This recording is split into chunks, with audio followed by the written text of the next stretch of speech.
So very good morning. So beta, Good morning. the topics which we are going to cover today, they are research process, criteria of good research, steps in the formulation of a research problem, and then research design. We may not be in a position to cover all these topics both, and we'll carry forward it to the next lecture.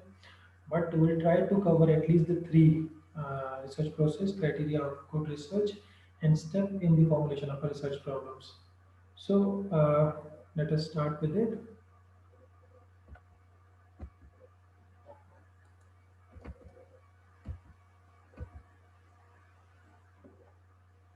So this is the process. So we have already discussed, not in full detail, but I have given you the preview of the research process in my last lecture. So these are the steps which are involved in any research process. So I told you many times that research always starts with a question, with a query, or if there is a problem. So these are the three things from where the research starts. अगर कभी आपके दिमाग में आता है that you want to find out uh, the answer for some question, or you are facing some problem, real life problem भी हो सकती हैं, or it may be related to any field. So you start researching about that particular problem. So that is the initial and the first stage of your research process. Second stage, which is mentioned over here, is a review of literature. I told you that day too. Review of literature means you are reviewing the existing literature. When I say existing literature means, बेटा जैसे हम कई बार बात करते हैं ना कि I told ये भी मैंने आपको एग्जांपल दिया है. If you are concerned about the economic growth of our country, so you try to find out what actually is the economic growth, what you understand out of it, and what are the real drivers, means ऐसे कौन से factors है, what are the factors which affect the economic growth of an economy. So वो आप find out करने की कोशिश करते हो. Then you start studying about all these drivers. कि suppose if foreign direct investment is there, one factor, then you start studying about foreign direct investment, what this investment is all about, कहाँ से आती है, what are the various modes of foreign direct investment, or is it the only kind of investment, means capital inflow जो कि आपके देश में आ रहा है, or there may be some other type of capital inflow which is there. You start studying about that thing also. क्योंकि इसको इसको पढ़ना क्यों है, इसको इसलिए पढ़ना है कि अगर आपने ये फाइंड आउट करना है कि जो फॉरेन इन्वेस्टमेंट है उसका कंट्री के इकोनॉमिक ग्रोथ के ऊपर कोई फर्क पड़ रहा है, तो फॉरेन इन्वेस्टमेंट मींस किसी भी तरीके का वो इन्वेस्टमेंट है. It could be foreign direct investment, it can be foreign portfolio investment, it could be remittance, या फिर जो एनआरआईज बाहर बैठे हैं कनाडा में, ऑस्ट्रेलिया में, या कहीं पे भी, वो जो लोग यहाँ पे बैंक्स में इन्वेस्टमेंट करते हैं जिसे हम कहते हैं कैपिटल बैंकिंग. जो किसी भी मोड से जो पैसा आ रहा है या आपको वो पढ़ते हैं आप, तो उस चीज़ को पढ़ना, उस कॉन्सेप्ट को सारे को रिवाइव करना, उसे उसे जानना is a part of review of literature. So this is reviewing concept and theory. This is the first thing. Second is whatever your problem is at the initial stage, जो भी आपकी प्रॉब्लम रही, क्या वो प्रॉब्लम किसी दूसरे आदमी ने फेस तो नहीं की. Maybe somebody has already faced that problem, or he or she may have worked on it. So उससे related अगर उसने काम किया है, so वो काम you will find in the previous research papers published maybe in some journal. So आपको concept and theories को तो पढ़ना ही है उसमें. Second, जो particular research paper which is there relating to that particular topic, वो भी आपको find out करना है. Because if somebody has already done that, right, then there is no mean investing more money, energy, or time in finding out the answer for the same question. So वहाँ पे उसको कोई फायदा नहीं है, right. So वहाँ पे तो फिर वो खत्म हो ही गया, फिर तो आंसर आपको मिल ही गया, जो भी आपने प्रॉब्लम फेस किया आपको उसका आंसर मिल गया, दैट्स इट.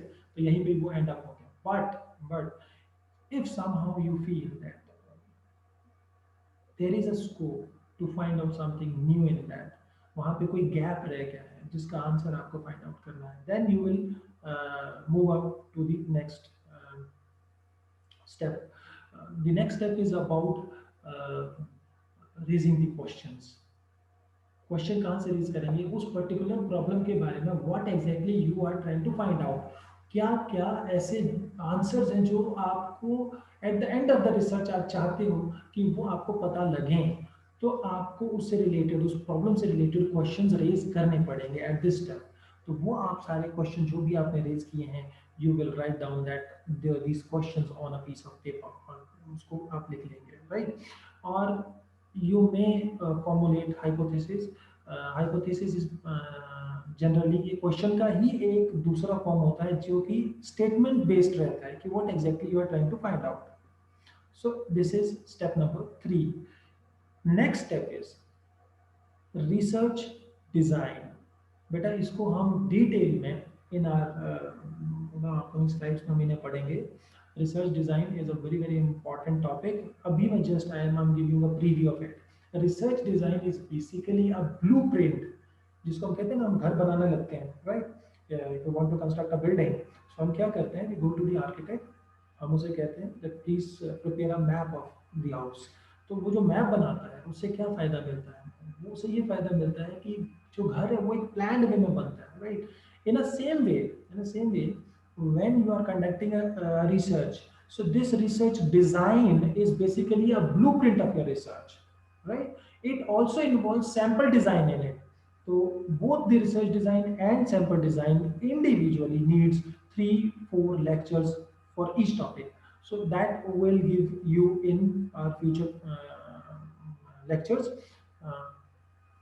और उसके बाद रिसर्च डिजाइन एक बार आपने बना दिया, फिर वहाँ पे फील्ड सर्वे अगर रिक्वायर्ड है तो, या फिर सेकेंडरी डेटा पे अगर आप काम कर रहे हैं तो थ्रू वेरियस वेबसाइट्स जो कि ऑथेंटिकेट है, ऑथेंटिकेट होनी चाहिए, you will collect your data from these websites, or you will go on the field and you will interact with people and collect your data.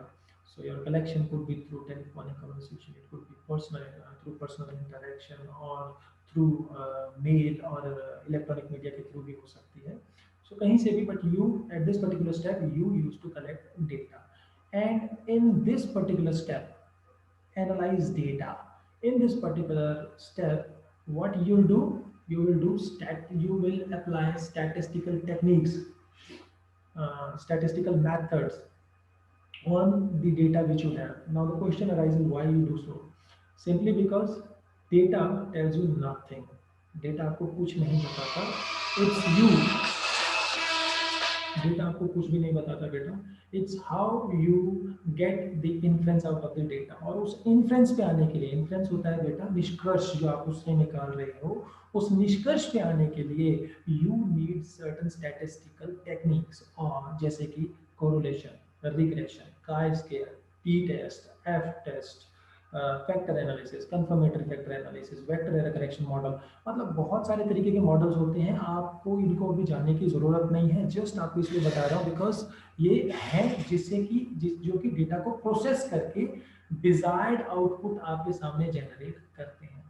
और जैसे कि मैंने आपको पहले भी बताया है कि कौन सा स्टैटिस्टिकल मेथड यूज करना है, ये आपके ऑब्जेक्टिव के ऊपर डिपेंड करता है। मैंने जितने भी मेथड आपको भी बताए उनमें से कौन सा मेथड यूज करना है, that depends upon the third step of your research, formulate hypothesis. वहां पे आपने क्या ऑब्जेक्टिव्स या हाइपोथेसिस फ्रेम किए हैं। सपोज सपोज बेटा इतना समझ में आ गया, एक बार रिस्पॉन्ड कर दीजिए। Yes sir. Okay good. Yes sir. Okay okay. Suppose आप ये देखना चाहते हैं कि फॉरेन इन्वेस्टमेंट का भारत की इकोनॉमिक ग्रोथ पे कोई फर्क पड़ा या नहीं। in a sense just you just want to find out whether there is an association or link between the two, क्या इनके बीच में कोई संबंध है भी या नहीं है, सिर्फ इतना फाइंड आउट करना है। अगर संबंध ही नहीं है तो फिर आगे वाली जो बातें हैं वो तो दूर की हैं, मतलब फॉरेन डायरेक्ट इन्वेस्टमेंट आए ना आए उसका कोई फर्क नहीं पड़ता इकोनॉमिक ग्रोथ पे, हाँ, या पड़ता है, वही अगर देखना है आपके कि whether there is an association, so to find out whether both the variables are associated, हम कौन सा टेस्ट यूज करते हैं, मैंने आपको पहले भी बताया, बताइए।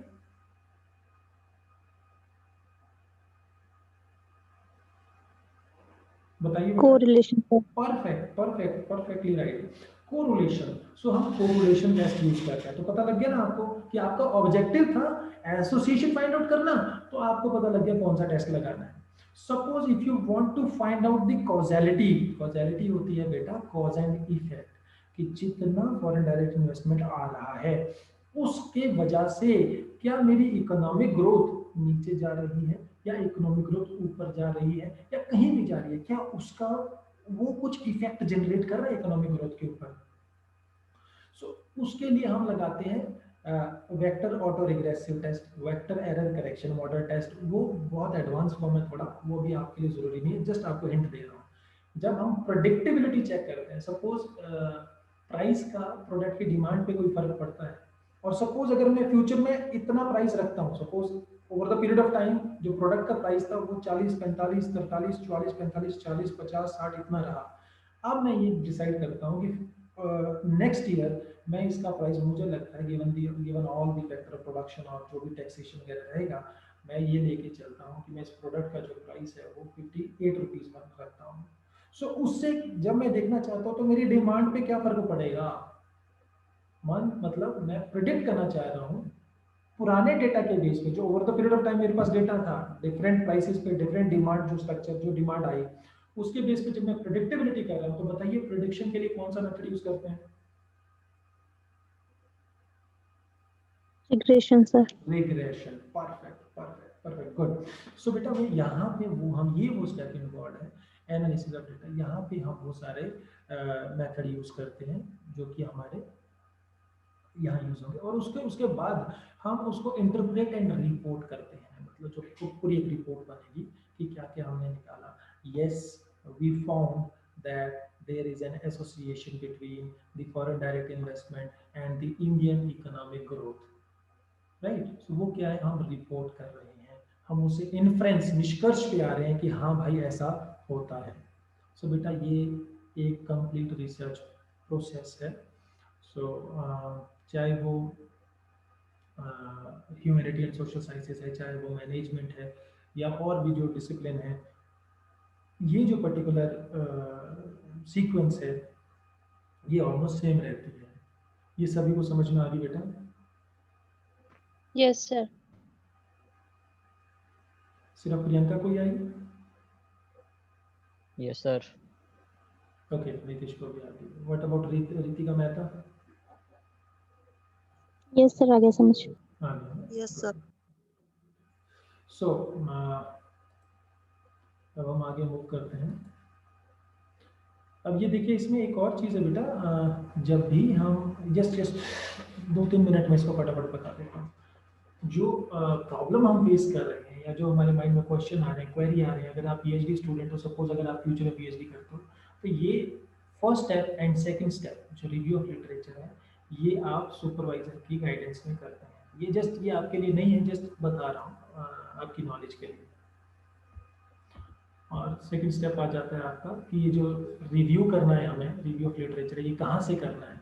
ये जर्नल होते हैं बेटा जहाँ पे रिसर्च पेपर पब्लिश होते हैं, कॉन्फ्रेंसेस होती हैं नेशनल इंटरनेशनल वहाँ पे, या कोई रिपोर्ट होती है, जैसे वर्ल्ड बैंक ने कोई रिपोर्ट पब्लिश की, एशियन डेवलपमेंट बैंक ने कोई रिपोर्ट पब्लिश की, आरबीआई ने कोई रिपोर्ट पब्लिश की, गवर्नमेंट बॉडीज जितने भी है स्टेट लेवल या नेशनल लेवल, उन्होंने कोई रिपोर्ट पब्लिश की, तो वो सारा बेटा इसमें आता है।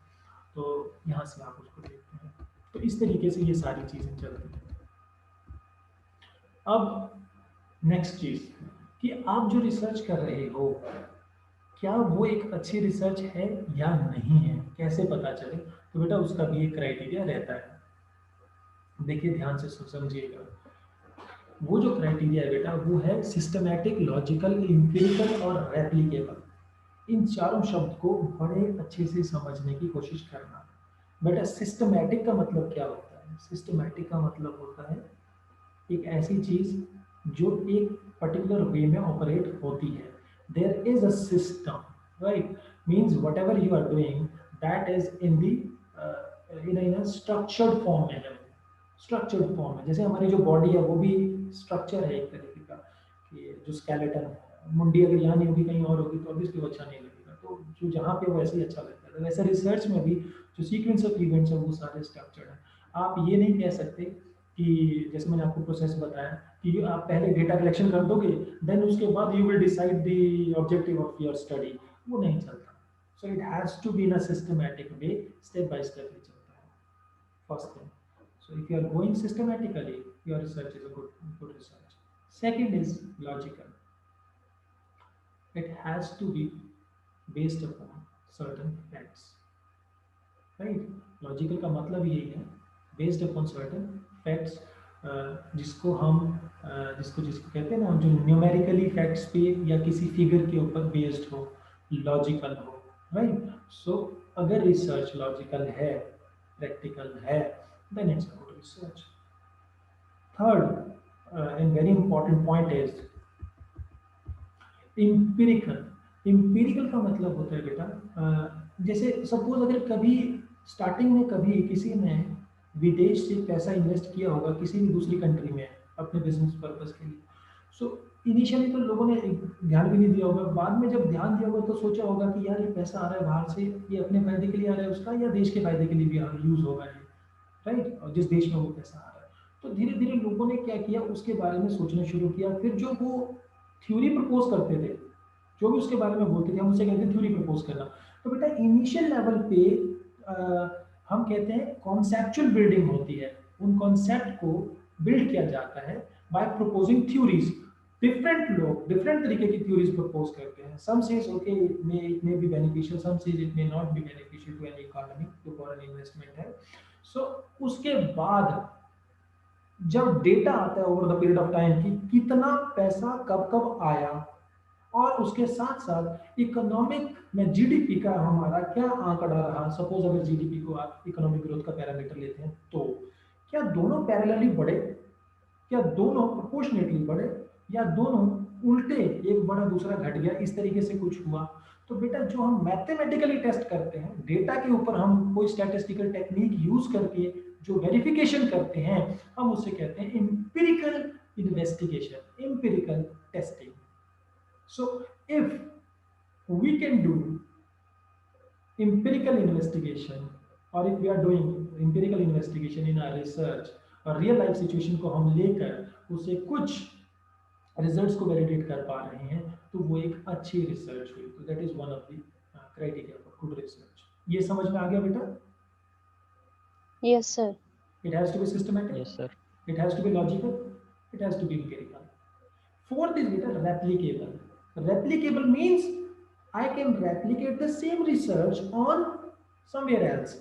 और इसका दूसरा मीनिंग बेटा ये आता है कि जितना जो मैंने क्राइटेरिया लिया, सपोज अगर मेरी रिसर्च हिमाचल प्रदेश में, राइट, अपने स्टेट में है, उस पर्टिकुलर, सपोज मैं जानना चाहता हूँ कि student satisfaction of the universities, right, higher education institute in Himachal Pradesh. So जो जो पैरामीटर मैंने लिया, जिस टाइम ड्यूरेशन पे मैं सर्च कर रहा हूँ, और जो मेरा एरिया है वो है हिमाचल प्रदेश की यूनिवर्सिटीज, जो मेथड मैंने यूज किया, अगर वही सारे पैरामीटर लेकर कोई दूसरा भी उसे करता है, तो जो रिसर्च के रिजल्ट हैं अगर वो सेम आते हैं, इसका मतलब जो मैंने मेथड यूज किया, जो सब कुछ यूज किया, वो रेप्लिकेबल है। उसको हम रेप्लिकेबल कर सकते हैं given the same criteria and conditions जो हमने ली है। सो अगर उसको रेप्लिकेबल किया जा सकता है और तब भी उसके रिजल्ट वैलिडेट होते हैं, तो वो एक अच्छी रिसर्च है। समझ में आया बेटा ये? Yes, sir. So if you want to ask any question about anything which you have covered so far, तो आप पूछ सकते हैं बेटा, otherwise we'll move forward. ठीक है, ये समझ में आ गया यहाँ तक? Yes, sir. Yes, sir. बहुत इंटरेस्टिंग है, रिसर्च बहुत इंटरेस्टिंग है। आई डो नॉट नो आप किस लेवल तक इसको सोच पा रहे हैं अभी, बट इट्स वेरी फैसिनेटिंग। अब देखिए, अब धीरे धीरे जो भी हमने कहानी रिसर्च प्रोसेस की आपके सामने रखी, राइट, उस कहानी को अब हम शुरुआत से दोबारा देखते हैं, और अब जो हम पढ़ेंगे वो एक एक स्टेप को अंदर जाने की कोशिश करेंगे। सो अगर मैं इनिशियली आपको ले जाऊं, पहला फर्स्ट स्टेप क्या था हमारा? आइडेंटिफिकेशन ऑफ प्रॉब्लम था ना। जो फर्स्ट स्टेप था रिसर्च प्रोसेस का, वो क्या था? आइडेंटिफिकेशन ऑफ प्रॉब्लम था। यस और नो? Yes, sir. हाँ, है ना? तो बेटा अब उसमें देखो प्रॉब्लम आपने फेस की, तो अब उसको कैसे लेकर आगे चलना है वो समझने की कोशिश करेंगे। देखिए ध्यान से, suppose if I am concern about the economic growth of India, मेरे अपने देश की क्या ग्रोथ है, कैसे ग्रोथ है। सो अगर मैं उसके लिए कंसर्न हूँ तो ठीक है, वो एक मेरा ब्रॉडर एरिया ऑफ इंटरेस्ट आ गया कि इकोनॉमिक ग्रोथ ऑफ इंडिया। पर पर ये इतना बड़ा टॉपिक है, इट्स अ बिग टॉपिक बेटा, it's a huge topic because economic growth of any country does not depend upon only a single or two or three four factors. It depends upon n number of factors. For example, uh, export, import is responsible for the economic growth. House savings कि जो वहाँ के लोग हैं वो कितना save करते हैं, इन टर्म्स ऑफ परसेंटेज। किसी कंट्री में हो सकता है सेविंग की ज़्यादा हैबिट हो तो वो 40% अपना इनकम का सेव करते हैं, किसी में हो सकता है 29%, 27% and so on. Then you have foreign investment in different forms, और उसके अलावा बैंकिंग कैपिटल इज देयर, और भी बहुत सारे फैक्टर्स हैं जिसके ऊपर इकोनॉमिक ग्रोथ डिपेंड करती है। तो जब हम स्टडी करने चलते हैं ना बेटा, तो जो टॉपिक है दैट शुड नॉट बी वेग। वेग मीन्स वो इतना बड़ा नहीं होना चाहिए कि हम कहीं पहुंचे ही ना। तो your topic has to be specific. तो स्पेसिफिक मतलब एक स्पेसिफिक उस पर आने के लिए क्या स्टेप्स इन्वॉल्व होते हैं वो भी हम यहाँ समझेंगे। So first is identify the broad area of interest. हमें पता लग गया, हमने आइडेंटिफाई कर दिया। जैसे कि कोई मैं समाज को देखता हूँ और जो नशा है, राइट, वो मुझे लगता है एक बहुत बड़ी प्रॉब्लम है, ठीक है। पर नशा तो 100 तरीके का होता है, ठीक है। तो अगर मैं नशा के ऊपर स्टडी करने लगा तो पता नहीं कितने अलग अलग डायमेंशन और कितने अलग अलग आयाम में घुस जाऊंगा, तो कहीं भी पहुंचूंगा नहीं वापस। So I have to be specific. तो कैसे उसको स्पेसिफिक बनाएंगे? सबसे पहले identify the broader area of interest. तो चलो हमने एक आइडेंटिफाई कर लिया। Now dissect the broader area into sub area. अब उस पर्टिकुलर एरिया को भी हम डाइसेक्ट करेंगे। डाइसेक्शन आपको पता है, मेडिकल लाइन में बोलते हैं, काट काट के छोटा छोटा उसको डाइसेक्ट करेंगे।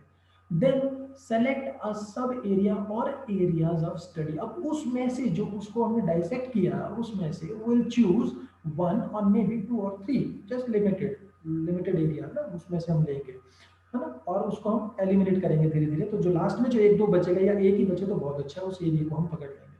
अब जब उस पर्टिकुलर टॉपिक पे मैं आ गया हूँ, now I am very much specific about the topic which I am going to research on, है ना, जिसके ऊपर मैं रिसर्च करने वाला हूँ।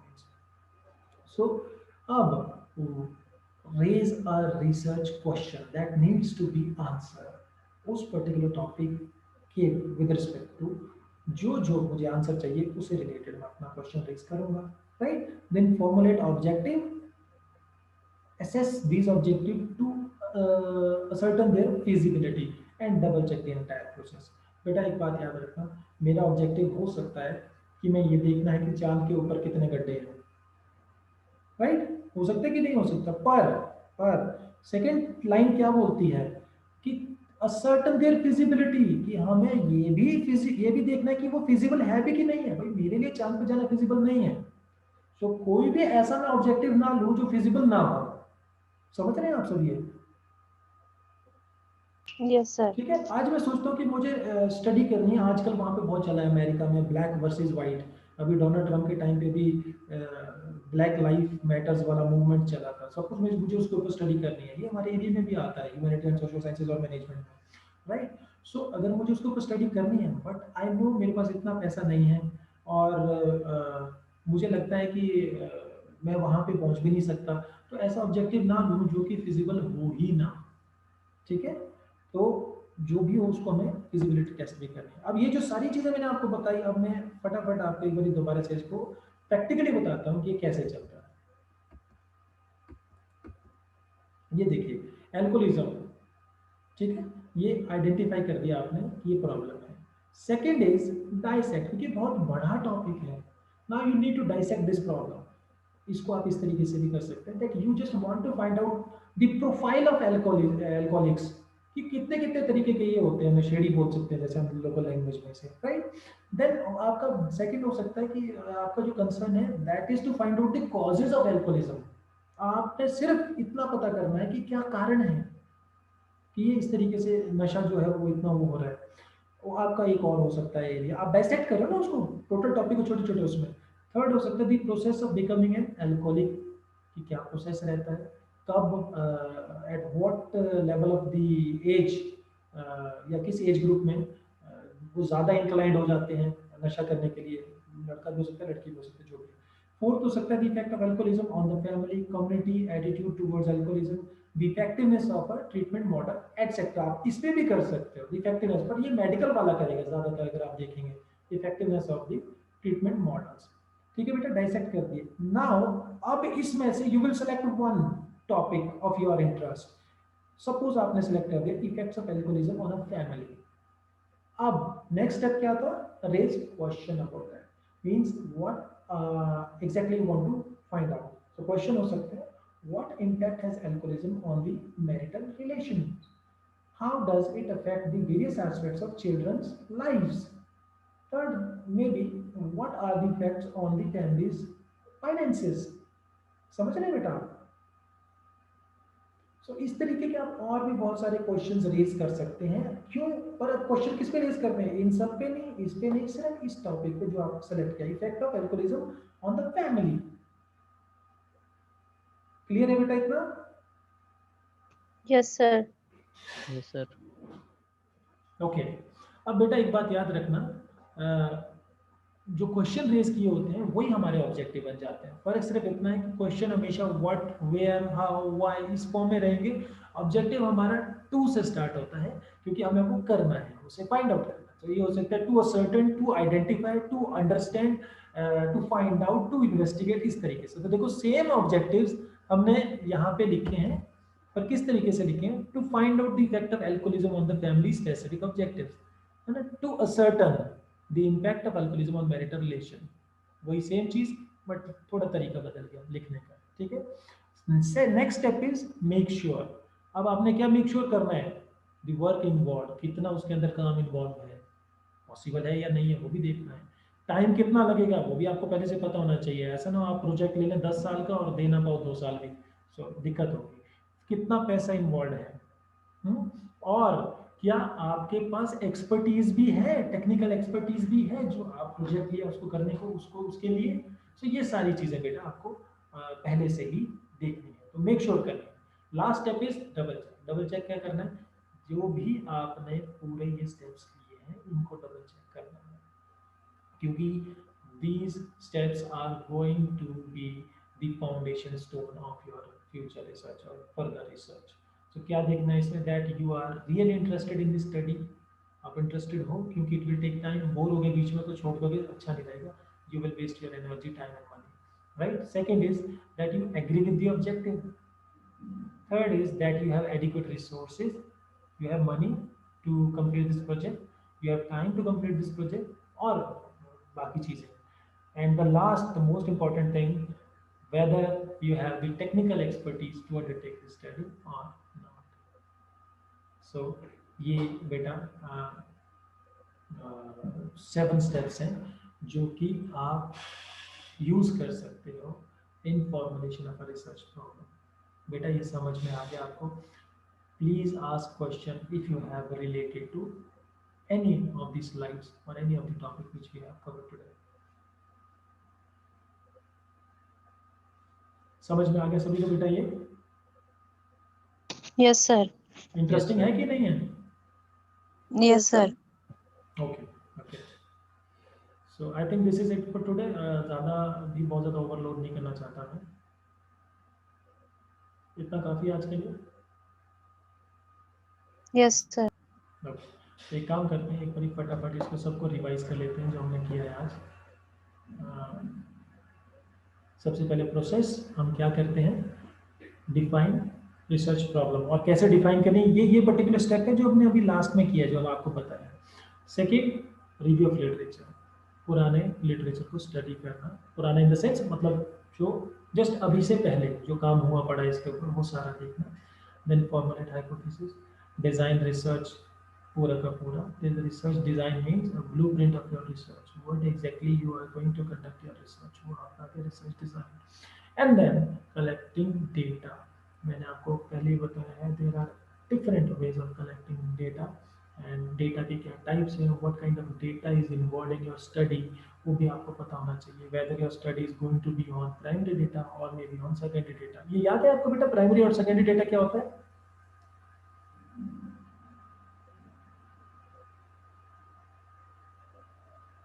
कोई बताएगा मुझे बेटा सेकेंडरी डेटा और प्राइमरी डेटा क्या है?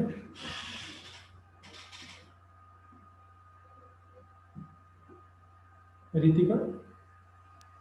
Yes sir. Sir primary data जो फर्स्ट टाइम हम कलेक्ट करते हैं स्टडी के लिए, और सेकेंडरी डेटा जो ऑलरेडी होता है बस हम उस पर दोबारा स्टडी करते हैं। हाँ हाँ हाँ, बिल्कुल good. So see primary data is fresh data which you use to collect, है ना, और secondary data is the data which is available somewhere and you are utilizing that particular data for your research. So that kind of data may be available on various websites, maybe on journal, maybe published in certain newspaper or magazines and so on. और उसके बाद यहाँ पे analysis complete चलेगी and you will and up in interpreting and reporting the result of your study. ठीक है बेटा, सो इस क्लास को अभी यहीं पे एंड करते हैं और मैं ज़रा अटेंडेंस ले लेता हूँ।